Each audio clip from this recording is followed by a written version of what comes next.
students, how are you? Hope you are doing good. Today we will start a EVS new chapter, that is chapter number 17, the earth and the sky. तो आज हम पढ़ेंगे अपनी पृथ्वी और आसमान के बारे में. So let's start this chapter. Chapter number 17, the earth and the sky. तो हमेशा की तरह हम सबसे पहले एक बुक एक्सरसाइज फिल करते हैं. Pick the things that we should do to save the earth. हमें अर्थ को बचाने के लिए क्या क्या करना चाहिए वो देखते हैं. Don't throw the waste material in rivers. Yes, हमें waste material rivers में नहीं फेंकना चाहिए.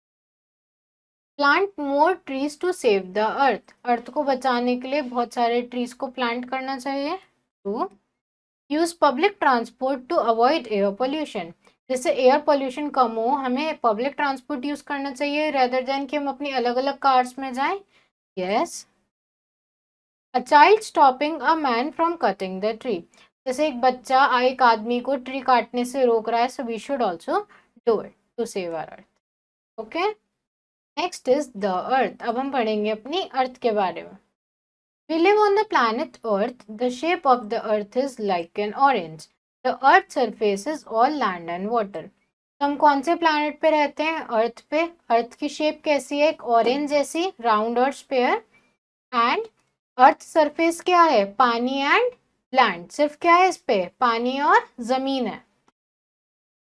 The major part of the earth surface is covered with water.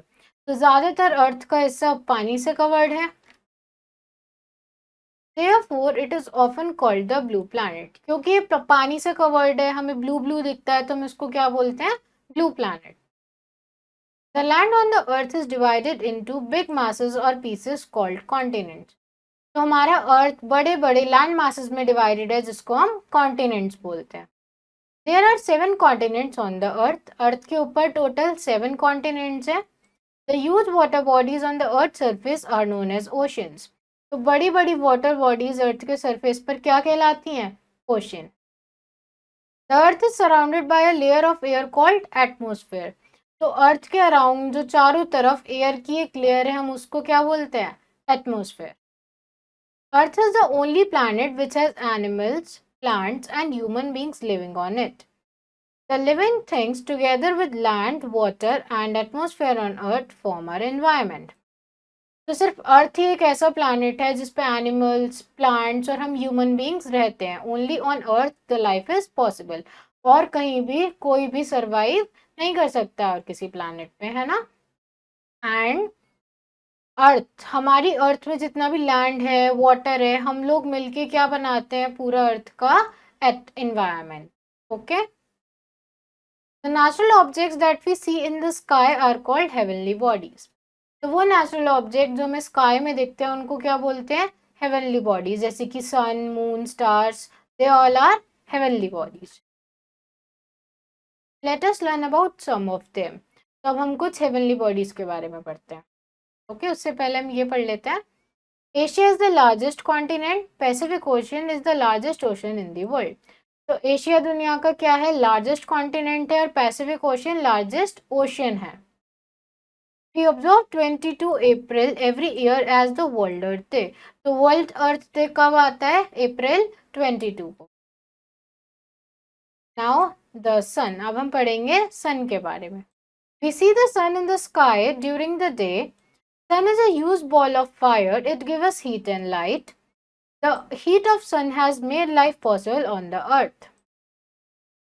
तो हमें दिन में जो बहुत बड़ा आग का गोला दिखता है आसमान में, हम उसको क्या बोलते हैं? सन. सन हमें क्या देता है? हीट और लाइट. और सन की वजह से ही अर्थ पर लाइट पॉसिबल है. ओके, विदाउट लाइट और heat we can not survive on earth. The sun rises in the east and sets in the west. तो सन कहाँ से उगता है? ईस्ट में. और सेट कहाँ पर होता है? वेस्ट में. The sun is very huge in size but it appears small as it is very far from us. तो सन वैसे तो बहुत बड़ा है साइज में, पर हमें छोटा क्यों लगता है? क्योंकि सन हमसे बहुत ज्यादा दूर है. Next is the moon. The moon goes around the earth. The moon does not have any lights of its own. It shines because of the sun's light falling on it. तो मून अर्थ के चक्कर लगाता है. It revolves around the sun. और moon की कोई भी अपनी लाइट नहीं होती है, वो सिर्फ सनलाइट जो उसे सन से मिलती है उसको रिफ्लेक्ट करता है. Okay. If you look at sky every night, you will see different shapes of moons. It is because on a given night, we are able to see only part of moon which is lit by the sun. तो जब आप रोज रात को देखते हो तो आपको moon की अलग अलग शेप दिखती हैं. ऐसा क्यों? क्योंकि हमें सिर्फ एक ही पार्ट दिखता है मून का स्काई में, जो कि सनलाइट की वजह से ब्राइट दिखता है. बाकी हमें उसका कोई पार्ट नहीं दिखता, इसलिए हमें मून की अलग अलग शेप दिखती है रोज. जैसे कि कभी हमें फुल मून दिखता है, कभी गिब्स मून, कभी हाफ मून, कभी क्रिसेंट मून और कभी new moon. Now the moon has no air and water, hence there is no life on the moon. क्योंकि मून के ऊपर कोई भी एयर या वाटर अवेलेबल नहीं है, इसलिए हम वहां पर जिंदा नहीं रह सकते. इसलिए मून पर कोई भी जिंदा नहीं रहता, वहां पर कोई भी लाइफ नहीं है. An American astronaut, Neil Armstrong, was the first human to land on the surface of the moon on 20 July 1969. तो नील आर्मस्ट्रॉन्ग एक ऐसे अमेरिकन एस्ट्रोनॉट थे जो फर्स्ट टाइम मून पर गए थे. कब? 22 जुलाई 1969. Okay. Next is the stars. तो अब हम पढ़ेंगे स्टार्स के बारे में. If you look up at the sky at night, you will see a lot of twinkling stars. तो जब आप रात को देखोगे स्काई की तरफ तो आपको बहुत सारे टिमटिमाते हुए तारे दिखेंगे. These stars appear small because they are very far from us. तो ये स्टार्स हमें छोटे छोटे क्यों दिखते हैं? क्योंकि हमसे बहुत ज़्यादा दूर हैं. The sun is the closest star to the earth. सन वैसे तो हमसे बहुत दूर है, पर सबसे पास हमारे सन ही है. कौन सा स्टार है सबसे पास हमारे? सन. Okay. Now let us fill these book exercises. We can see the moon only during the day, at night or noon. कब दिखता है मून हमें? रात को, at night. The earth is surrounded by a layer of water, air or land. अर्थ के चारों तरफ किस चीज की लेयर है? एयर की. The first human to land on the moon was, moon पे सबसे पहली बार कौन लैंड हुआ था? राकेश शर्मा, नील आर्मस्ट्रॉन्ग और Kalpana Chawla. Correct answer is Neil Armstrong. Now fill in the blanks. The shape of the earth is like an, किसकी तरह दिखता है अर्थ? Orange. Dash is the largest continent. सबसे बड़ा कॉन्टिनेंट कौन सा है? Asia. The sun is very dash in size. सन कैसा है साइज में? बहुत बड़ा, big in size. The dash goes around the sun. सन के चारों तरफ कौन चक्कर काटता है? कौन रिवॉल्व करता है? अर्थ. The dash is the closest star to the earth.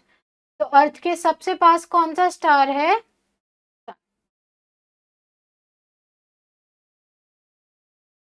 Next is right T for true and F for false statement. तो अब हमें ट्रू फॉल्स बताने हैं. The major part of Earth's surface is covered with land. तो ज्यादातर अर्थ का हिस्सा land से कवर्ड है. No, false. It is covered with water. There are 7 continents on the earth. Earth के ऊपर 7 कॉन्टिनेंट्स है. Yes, this one is true. We see the sun in the sky during day. तो हम दिन के time sky में सन को देख पाते हैं. Yes, true. The moon has no air and water. Moon पर कोई भी एयर और वाटर नहीं है. Yes, this is true. The stars appear small because they are very near to us. No, stars हमारे नियर है? नहीं, stars हमसे बहुत दूर हैं. They are far from us. Yes, false. Okay class, that's all for today. I hope you understood this chapter. Rest of the exercise you have to do yourself. Thank you everyone.